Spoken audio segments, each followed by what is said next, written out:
የተከበራችሁ ውድ ኦርቶዶክሳውያን እንኳን ለዘመነ ቅበላ በሰላም አደረሳችሁ አደረሰን። ይህ ሳምንት እንደሚታወቀው ቅበላ ተብሎ ይጠራል። ቅበላ ማለት ተቀበለ፣ ተቀበለ፣ ሰማ፣ አመነ፣ ይቅር አለ ከሚለው ግስ የተገኘ አራት ትርጉም ወይም ፍች ያለው ጥሬ ዘር ነው። በዚህ ግስ መነሻነት ሲተረጎም ቅበላ ማለት መቀበል፣ ማመን፣ መስማት፣ ይቅር ማለት ወይም ይቅር ማባባል ማለት ነው። ቅበላ በአምስት ዋና ዋና ነገሮች ይከፈላል። አንደኛው ቅበላ እግዚአብሔር ነው። ቅበላ እግዚአብሔር ከአራቱ የቅበላ አይነቶች በእጅጉ የተለየ ነው። አዳም ዕፀ በለስን ከበላ በኋላ ከነበረው ክብርና ጸጋ ተራቆተ። በመራቆቱ ምክንያት የተራቆተበትን የበለስ ቅጠል በመልበስ ከራቆትነቱ ለመደበቅ ሞከረ። በዚህም ጊዜ ከመራቆቱ በላይ እጅጉን የሚያስጨንቅና የሚያስጠብብ የት ልድረስ የሚያሰኝ ፍርሃት ዋጠው። በራቁትነትና በፍርሃት በድንጋጤ ውስጥ ሆኖ የሚይዘው፣ የሚጨብጠው፣ የሚናገረው፣ የሚያናግረው፣ የሚያማክረው፣ የሚመክረው፣ የሚረዳው፣ የሚያስረዳው፣ የሚጠራው፣ የሚያስጠራው፣ ችግሩን የሚያጋራው፣ ጥፋቱን የሚቀበለው፣ መበደሉን መተላለፉን ሰምቶና አይቶ ይቅር የሚለው ባጣበት ጊዜ ኞቹን ለመቀበል ለዘላለም ሕያው በሆነ ቃሉ አዳም ወዴት ነህ? ወዴት አለህ? ዘፍጥረት 3:9 እያለ መጥቶ አዳምን ጊዜያዊና ፍትሃዊ አቀባበል አደረገለት። ጊዜያዊ አቀባበል ማለት ገነት የማያኖር፣ ከበደል የማያነጻ፣ ከፍርድ የማያስጥል አቀባበል ማለት ነው። ወይ ማለት አትብላ ያለውን ቢበላ ሊያገኘው የሚችለውን ዘላለማዊ ሞት ነግሮ አስተምሮት ስለነበር ያንን በመተላለፉ ከገነት እንዲወጣ ምድር እሾህ እንድታበቅልበት በወዙ በላቡ ጥሮ ግሮ እንዲበላ በመፍረድ ተቀበለው። አዳምን ጊዜያዊና ፍትሃዊ አቀባበል አድርጎለት ከገነት ካስወጣው በኋላ ከልጅ ልጁ ተወልዶ እንደሱ ሰው ሆኖ ተሰቅሎ ሞቶ ዘላለማዊ አቀባበል እንደሚያደርግለት ቃል ኪዳን ገባለት። በበደለበት ቦታ በገነት ከልጅ ልጁ ተወልዶ ሰው ሆኖ ያድነው ዘንድ ግን አልፈቀደለትም። ምክንያቱም ገነት የምስጋና፣ የነፍስ፣ የአምልኮ ቦታ እንጂ የግብረ ስጋ መፈጸሚያ፣ የመውለጃ የመዋለጃ ቦታ አይደለችም። ሌላው ገነት የቤተ ክርስቲያን ምሳሌ ናት። ዛሬ በቤተ ክርስቲያን ጳጳሳት፣ ሊቃነ ጳጳሳት፣ መምህራን፣ ቀሳውስት፣ ዲያቆናት፣ ምዕመናን የምስጋና፣ የአምልኮ፣ የነፍስ ስራ ይሰሩባታል እንጂ የስጋ ስራ አይሰሩባትም። ሕግ ይጠብቁባታል እንጂ ሕግ አይሽሩባትም። ዕፀ ሕይወት የተባለውን ቅዱስ ስጋውን ክቡር ደሙን ይመገቡባታል እንጂ ዕፀ በለስ የተባለውን ኃጢአት አይሰሩባትም። ይጸልዩባታል እንጂ አይተማሙባትም። ይመጸውቱባታል እንጂ አይሰርቁባትም። ዘላለማዊ ሕያው ቃሉን ይማሩባታል እንጂ አይመረሩባትም። ከእግዚአብሔር ጋር ይነጋገሩባታል እንጂ ከሰይጣን ጋር አይነጋገሩባትም። ከኃጢአት ይሰወሩባታል እንጂ ከጽድቅ አይሰወሩባትም። በወርቅ መሰላሏ በእመቤታችን ማኅፀን ላይ 9 ወር ከ5 ቀን የተቀመጠውን እግዚአብሔርንና በእርሷ መሰላልነት የሰው ልጆች ጸሎትና አምልኮ ለማሳረግ የሚወጡ የሚወርዱትን መላእክትን ያዩባታል እንጂ ከእግዚአብሔር አይሰወሩባትም። ገነት ምሳሌዋ በሆነች በቤተ ክርስቲያን ማዕደ ወንጌል ይመገቡባታል እንጂ የሰይጣንን ምክር አይሰሙባትም። ምንም ሰይጣን ያደረበት ሰው ቢሆን በጌርጌሴኖን በሁለት በሽተኞች ላይ እንዳደረው ሌጊዮን እንደተባለው 1000 ጭፍራ የሕያው የእግዚአብሔር ልጅ የሆነውን ኢየሱስ ክርስቶስን ይሰብካል እንጂ ሰይጣንን የሚሰብክ በቤተ ክርስቲያን አውደ ምሕረት ላይ የለምና ነው። በቤተ ክርስቲያን ይጸልዩባታል እንጂ ስጋዊ ምግብ አይመገቡባትም። በቤተ ክርስቲያን ይቀደሱባታል እንጂ አይረክሱባትም። ምስጋና የባህሪው የሆነ ጌታ እግዚአብሔር ከሰይጣን ጋር በተነጋገረበት ሳይሆን ከገነት ውጭ በሆነ በዚህ ዓለም የንስሐ ዓመቶቹን ከፈጸመ በኋላ ከአዳም ልጅ ተወልዶ እንደሚያድነው ቅበላ እንደሚያደርግለት ቃል ኪዳን ሰጠው። ገነት ውስጥ ሳለ አዳም ወዴት አለህ በማለትና የደረሰበትን ችግር በመረዳት ተቀበለው።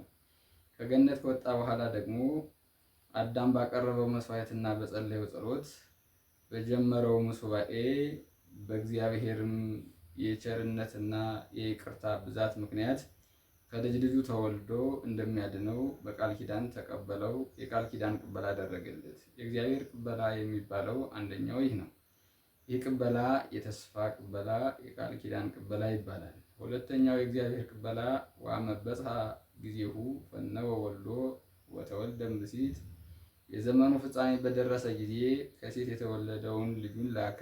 ገላትያ 4:4 ብሎ ሐዋርያው ቅዱስ ጳውሎስ እንደተናገረ አዳምንና ልጆቹን ከነመከራቸው ተቀብሎ የሚያድንበት ጊዜው በደረሰ ጊዜ ከእናታችን ከቅድስተ ቅዱሳን ከድንግል ማርያም ተወልዶ በከብቶቹ በረት ተኝቶ የአዳምን ጽዋትወ መከራ ሁሉ ከኃጢአት በቀር እርሱ ተቀብሎ ለአዳምና ለልጅ ልጆቹ የመጨረሻውን ቅበላ ለማድረግ በየጥቂቱ በማደግ በየጥቂቱ አምላክነቱን ሰው መሆኑን ሲያስረዳ ለገነት ለመንግስተ ሰማያት ሰዎቹን በትምህርቱና በታምራቱ ሲያዘጋጅ ኖሮ በዕለተ ዓርብ በቀራንዮ አደባባይ የሁሉንም መከራ ተሸክሞ ኃጢአት ሳይኖርበት ኃጢአተኞቹ ጋር ኃጥእ ተብሎ ተቆጥሮ በሞቱ ሞትን አጥፍቶ አዳምን ከነ ልጅ ልጆቹ ከሲኦል ተቀብሎ ወደ ገነት አስገባው። ተግባራዊ ቅበላና የድህነት ቅበላ በዚሁ ተቀበለው። የእግዚአብሔር የመጨረሻው የእግዚአብሔር ቅበላ ደግሞ በምጽአት የሚታይ ወይም የሚደረገው ነው። ይህም የእግዚአብሔር ቅበላ ሌላ ሰጪ ኖሮት እርሱ ተቀባይ ሆኖ አይደለም፣ ራሱ በራሱ የሰውን ልጅ ከመውደዱ የተነሳ ወዶ በፈቃዱ የተቀበለው ነው። በጠቅላላው የእግዚአብሔር ቅበላ የይቅርታ፣ የምህረት፣ የፍቅር ቅበላ ይባላል። አንደኛው ቅበላ ይሄ ነው። ሁለተኛው ቅበላ ወይም የፍጡራን ቅበላ መቀበል የሚባለው ደግሞ በቅዱስ ገብርኤል የምናየው ቅበላ ነው። ለአዳም ቃል ኪዳን ከመግባቱ አስቀድሞ በመላእክት ዓለም በነበረው የዲያብሎስ አቅሙን ያላገናዘበ የክህደት ፖለቲካ የፈጠረውን የፍጡር አምላክነትና የፍጡር አምላኪነት በተፈጠረበት ዓላማ ጸንቶ ሌሎቹንም ከክህደትና ከጥፋት ንቁም በበህላዌነ እስከንረክቦ ለአምላክነ አምላካችንን እስክናገኘው የተሰወረው አምላክ እስኪገለጥልን ድረስ በፍጡርነታችን እንጽና በማለት ቅዱሳን መላእክትን ከክህደትና ከጥፋት እንደታደጋቸው እግዚአብሔር ባየ ጊዜ የመላእክት አለቃ ቅዱስ ገብርኤልን ክቡር አብሰራ ለወለተ ኢያቄም የኢያቄምን ልጅ ቅድስተ ቅዱሳን ድንግል ማርያምን አብስራት አለው። ቅዱስ ገብርኤልም ለዚያ መለኮታዊ ቃል ቅበላ አድርጎ ለዓመታት ይኖር ነበር። ዘመኑ ሲደርስ ወደ እመቤታችን ወደ ቅድስት ድንግል ማርያም መጥቶ ቃልን ተቀበዩ አላት። ለቃል ቅበላ አድርጊለት አላት። ያንን አካላዊ ቃል መቀበል የምትችል የአዳም መርገም የሌለባት እመቤታችን እስክትገኝ ድረስ እርሱ ተቀብሎት ኖረ። የፍጡራንም ድርሻ ይህ ነው። ተዘጋጅተው ተመርጠው የተቀበሉትን ቅበላ ያደረጉለትን ነገር ጊዜው ረዘመ ብሎ መርሳት፣ መከራው በዛ ብሎ መሸሽ፣ ተሳስቻለሁ ብሎ መጸጸት አይገባም። እግዚአብሔር ያለው ያቀደው ቀን እስኪደርስ ድረስ ታግሶ ጸንቶ መጠበቅ ያስፈልጋል። ለዚህም ምስክራችን አስተማሪያችን መልአኩ ቅዱስ ገብርኤል ነው። መልአኩ ቅዱስ ገብርኤል የተቀበለውን ቅበላ ለእመቤታችን ብቻ ቀብሎ አልቀረም። በቤተልሔም ለነበሩ እረኞችም የጌታችንን መወለድ ዮም ተወልደ ፍስሐ ዘይከውን ለክሙ ወለኩሉ አሕዛብ፣ እነሆ ዛሬ ለእናንተና ለአሕዛብ ሁሉ የሚሆን ደስታ ተወልዶላችኋል ብሎ አቀብሏቸው እረኞችም ተቀብለውታል። ሁለተኛው ቅበላ ገብርኤል ከእግዚአብሔር በሰራው ስራ የተቀበለው ቅበላና ለእመቤታችን ለቅድስት ድንግል ማርያም ያቀበለው ቅበላ ነው። ይህም የመልአኩ ቅበላ የእምነት የመስማት ቅበላ ይባላል። ሶስተኛው ቅበላ እመቤታችን ቅድስተ ቅዱሳን ድንግል ማርያም የመልአኩን ቃል ሰምታ እንደ ቃል ይደረግልኝ ብላ የተቀበለችው ቅበላ ነው። እመቤታችን የተቀበለችው ቅበላ ከፍጡራን ቅበላ ይበልጣል። ገብርኤል የተቀበለው የእምነት፣ የድነት፣ የመስማት ቅበላ ነው። እመቤታችን ግን የተቀበለችው ቅበላ አካላዊ ቃልን ነው። ቅበላዋንም የወሰነችው በማህፀኗ፣ በጆሮዋ፣ በአንደበቷ ነው። ገብርኤል የተነገረውን መለኮታዊ ቃል የጠበቀው ወይም ቅበላ አድርጎለት የኖረው 5500 ዘመን ነበር። ቢሆንም እሱ የተቀበለው ትእዛዝ እንጂ አካል ካለመሆኑ የተነሳ ዘመኑ ቢበዛም ከእመቤታችን አንጻር ሲታይ ትንሽ ነው። እመቤታችን ደግሞ የወሰነችው የተቀበለችው ቅበላ ትእዛዝ ሳይሆን የአብ የመንፈስ ቅዱስ ቃል የሆነውን አካላዊን ቃል ኢየሱስ ክርስቶስን ስለነበረ ምንም ዘመኑ 9 ወር ከ5 ቀን ቢሆን ከተቀበለችው አካላዊ ቅበላ የተነሳ ከ5500 ዘመን ይበልጣል። እዚያ ነው ሊቁ እንቲያሁ ለቃል ኮነ ለሥጋ ወእንቲያሁ ለሥጋ ኮነ ለቃል የቃል ገንዘብ ዘላለማዊነት፣ አለመሞት፣ አለመታመም፣ ምልአት፣ ርቀት፣ አምላክነት፣ ስፋት ለሥጋ ሆነ።